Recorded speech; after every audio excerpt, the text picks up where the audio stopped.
Assalamu alaikum grade 6. I hope all of you are fine and doing well. Okay students, so today we are going to start your exercise portion. So first of all you have to open your page number 21 of your English book. Okay students, so first of all we are going to discuss vocabulary exercise. So let's start. Find the word or phrases in the text to match the following definitions. Okay students, so what you have to do, in front of you some definitions are and you have to find words which match with these definitions. आपने क्या करना है कि इस text में से आप लोगों को कुछ ऐसे वर्ड्स और फ्रेजेस फाइंड आउट करने हैं जो कि इन सब डेफिनेशंस के साथ मैच करते हों. Okay students, so text 1, Venice a city of water, and first word is local ferry boats. So text 1 के अंदर which word is, कौन सा ऐसा लफ्ज है जिसकी डेफिनेशन है local ferry boats. So have you got it? Okay student, the word is gondolas. The word is gondolas, and the definition of it is local ferry boats. Okay student, next word is overcrowding. Text 1 में कौन सा ऐसा word है जिसकी definition है overcrowding? Can you tell me? Okay students, the word is congestion. Next word is very impressive. Very impressive जो definition है वो किस वर्ड की है टेक्स्ट 1 में से?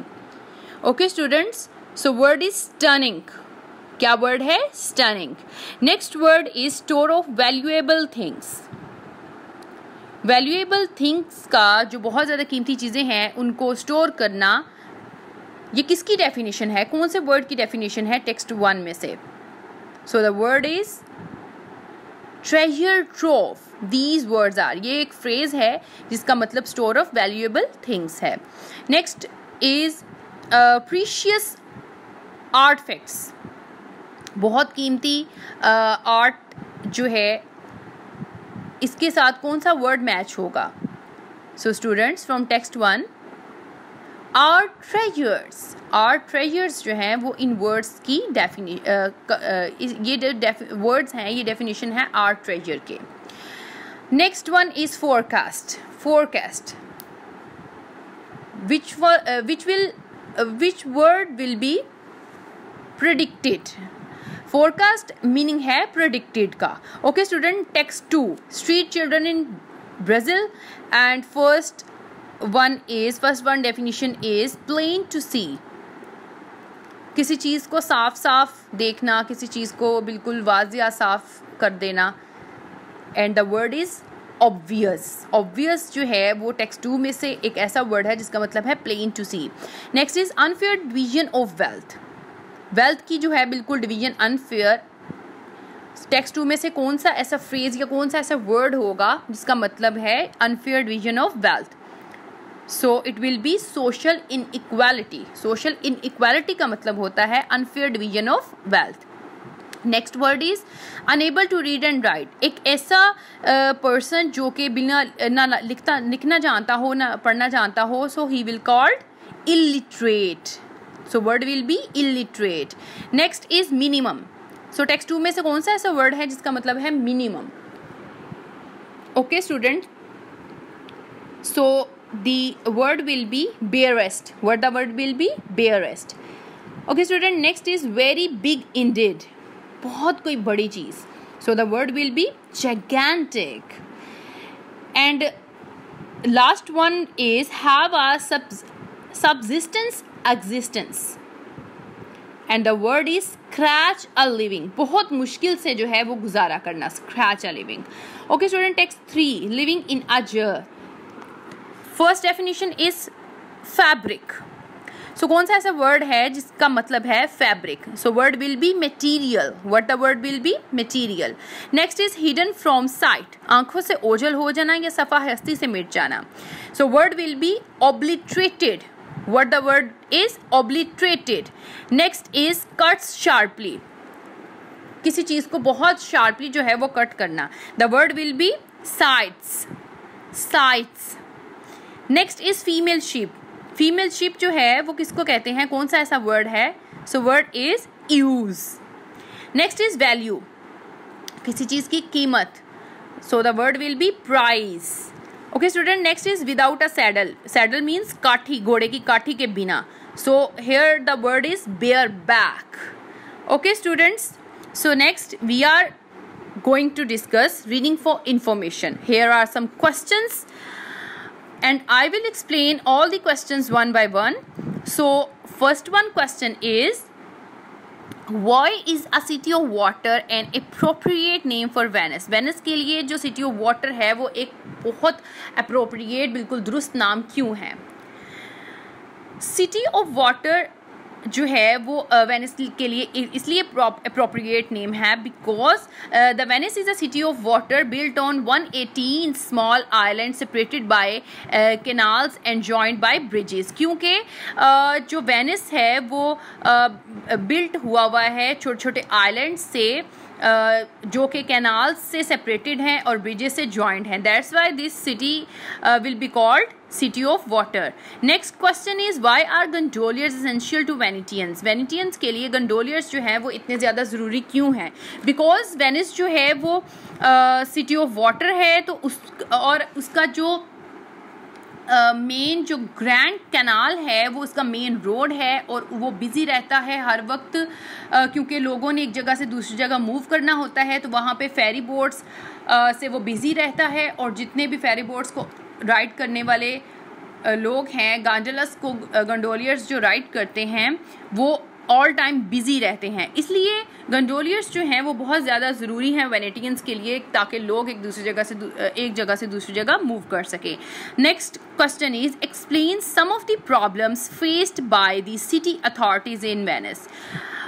वेनिस के अंदर जो सिटी अथॉरिटीज़ हैं उनको क्या प्रॉब्लम्स फेस करनी पड़ती है? You have to explain that. Okay students, so अब क्या क्या इनको फेस करनी पड़ती है सिटी अथॉरिटीज़ को? सबसे पहले तो उनको ओवर क्राउडिंग, क्योंकि टूरिस्ट जब बहुत ज़्यादा आ जाते हैं तो ओवर क्राउडिंग वहाँ पे हो जाती है, जिसकी वजह से उनको थोड़ी सी डिस्टर्बेंस होती है, प्रॉब्लम होती है। तो सबसे पहले इनको ओवर क्राउडिंग फेस करनी पड़ती है। नेक्स्ट इनको फ्लड को फेस करना पड़ता है, जो कि काफ़ी चीज़ों को, इनके आर्ट ट्रेजर्स को और भी चीज़ों को जो है डिस्ट्रॉय कर सकता है। Okay student, next fourth question is, if you visited Venice, what would you like to see most and at the time of year would you describe to go? Give your reasons. So you have to explain. For example, imagine if you visited Venice. अगर आप Venice जो है इसको visit करते हो तो आप इसकी कौन सी जगह पर जाना पसंद करेंगे और किस साल के किस टाइम पर जाना पसंद करेंगे? आपने रीजंस के साथ इसको एक्सप्लेन करना है। Okay students, so this question you will write by yourself. आपने अपनी चूज़ करके खुद ही जगह बतानी है, खुद ही टाइम बताना है और अपनी रीजंस भी बतानी है कि आपने किस रीज़न की वजह से इस जगह पर या इस वक्त टाइम में जाना चाहोगे। Okay students, now we are moving to next page, page number 22, and here are some questions from text 2. So first question is, question number 5 is, what is social inequality? Give examples from Brazil and from your own country. So first of all you have to explain that what is social inequality. Social inequality है क्या? So students, social equality का मतलब जो है means the state of affairs in which all people do not have the same status. ये एक ऐसा state of affairs है जिसमें तमाम लोगों के पास same status नहीं होता। सो ब्राज़ील के अंदर जो है ये प्रॉब्लम बहुत सीरियस है, क्योंकि 1/3 पॉपुलेशन जो है वो $80 पर मंथ अर्न करते हैं, जबकि कुछ लोग बिल्कुल भी अर्न नहीं करते। वाइल जबकि हमारी अपना कंट्री जो पाकिस्तान है इसके अंदर भी सोशल इनइक्वालिटी बहुत ज़्यादा है, क्योंकि यहाँ पर सोशल इनइक्वालिटी जो है वो इनकम के लिहाज से, जेंडर के लिहाज से, हेल्थ के लिहाज से और एजुकेशनल के लिहाज से भी बहुत ज़्यादा एग्जिस्ट करती है। Okay student, question number 6 is, explain the factors which contribute to the poverty in Brazil. ऐसे फैक्टर्स बताएं जो कि ब्राज़ील की पॉवर्टी को जो है वो एक्सप्लेन करते हैं, उसमें कंट्रीब्यूट करते हैं।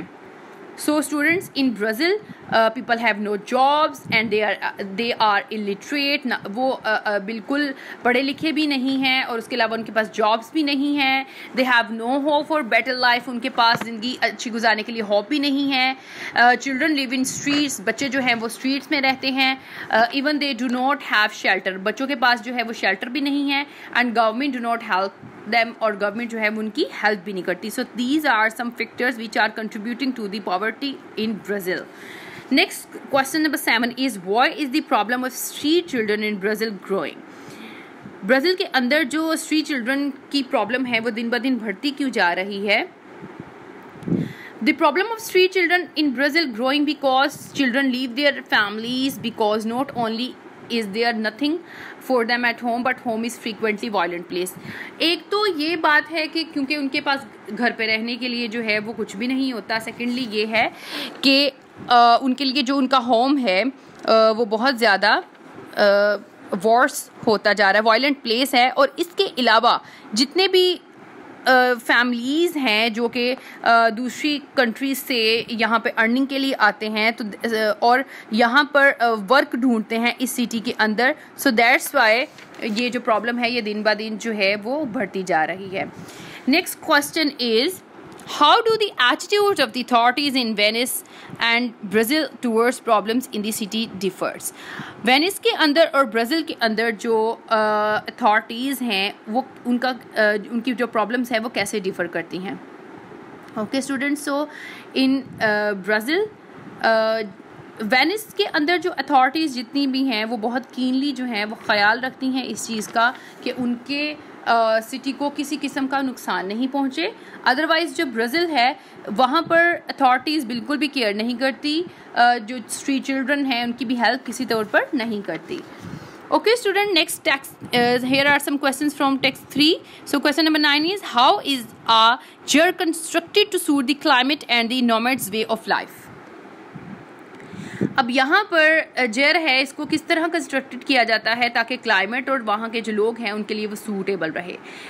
चूँकि ये जो जर है इज़ अ सर्कुलर टेंट और इसके मतलब दरमियान में मिड में इसके एपिक्स पे जो है वो एक स्मोक के लिए होल रखा जाता है जो कि रेडिएट की वजह से रूफ को सपोर्ट करता है. और इसके अलावा इसको ऑरेंज कलर से पेंट कर दिया जाता है ताकि ये सूरज की जो शुआएं हैं उसको रिप्रेजेंट करे.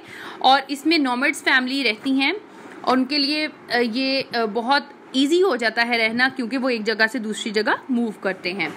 Next question is, why are the Mongolian people force to be nomads?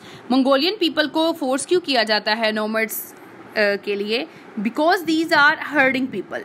ये जो है ये लोग जो है वेंडर पीपल होते हैं. एक जगह से दूसरी जगह इन लोगों ने मूव करना होता है अपने एनिमल्स के लिए फूड फाइंड करने के लिए क्योंकि सर्दियों में यहाँ पर हर चीज़ स्नो से कवर हो जाती है. That's why they are force to be nomads. Next question is, why are the Mongolians particularly proud of? Mongolians जो है वो ख़ास तौर पर किस चीज़ पे प्राउड करते हैं? सो मैनी थिंग्स आर, उनके प्राउड करने के लिए बहुत सी चीज़ें हैं. फॉर एग्ज़ाम्पल उनके पास वो बहुत अच्छा हंट करते हैं. उनके पास जो यंग बॉयज़ हैं वो बहुत अच्छे हॉर्स राइडर हैं. उसके अलावा इनके पास हॉर्सेस की बहुत अच्छी ब्रीड होती है, नस्ल होती है. इसके अलावा ये लोग बहुत ज़्यादा अर्निंग करते हैं, बहुत ज़्यादा एक्टिव लोग होते हैं. सो इनके पास सबसे ज़्यादा पार्टिकुलरली किस चीज़ पे ये प्राउड करते हैं? बिकॉज इनके जो यंग बॉयज़ होते हैं वो एक तो हॉर्स राइडर होते हैं और इनके पास जो है वो जो ब्रीड होती है हॉर्सेस की बहुत अच्छी होती है. That's why they particularly proud. Okay students, next question is, explain 3 ways in which the lives of Brazilian street children different from the lives of Mongolian nomad children. अब 3 ways बताने हैं जिसकी वजह से ब्राज़ील के जो स्ट्रीट चिल्ड्रन हैं वो डिफ़र हैं मंगोलियन के नोमैड चिल्ड्रन से. So first one is, children जो ब्राज़ील के अंदर चिल्ड्रन है वो एक्टिव नहीं है जबकि मंगोलियन चिल्ड्रन एक्टिव हैं. ब्राज़ील के अंदर जो चिल्ड्रन है वो स्ट्रीट में रहते हैं जबकि चिल्ड्रन मंगोलिया के अंदर होम्स में रहते हैं. जो ब्राज़ील के जो चिल्ड्रन हैं वो बैक करते हैं मनी के लिए जबकि मंगोलिया के जो चिल्ड्रन हैं वो अर्न करते हैं money. Okay students, so now I have discussed all the questions and their answers. Okay students, so this was your today's lesson. I hope now you can solve all the questions of assignment number 3. Okay students, so you have to solve all the questions from assignment number 3. Okay students, take care yourself.